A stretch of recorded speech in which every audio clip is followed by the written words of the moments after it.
Tara, alamin natin ang sekreto sa hardin ni Mimi. Ano nga ba ang sekreto sa isang masayang hardin? Yan ang sasagutin natin. Ito si Mimi, isang batang masipag na talagang mahal ang hardin niya. Puno ang hardin niya ng mga pulang rosas, dilaw na mirasol at mga lunti ang gulay. Alam mo, bawat umaga, maaga siyang gumigising para lang diligan ng mga tanim niya. Pero isang araw, may napansin siyang, kakaiba, tila may mali sa hardin. Yung mga bulaklak niya mukhang malungkot. Kasi pala, tuyo na ang lupa at lantana sila. Sabi niya, naku, kailangan niyo pala ng tubig. Agad niyang naisip ang solusyon. So anong ginawa niya? Kumuha siya ng regadera at dahan-dahang diniligan ng mga halaman.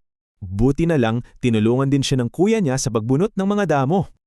At di nagtagal, sumikat ang araw at may paru-parong dumapo pa sa rusas. Bakit kaya biglang napangiti si Mimi? Ano sa tingin niyo?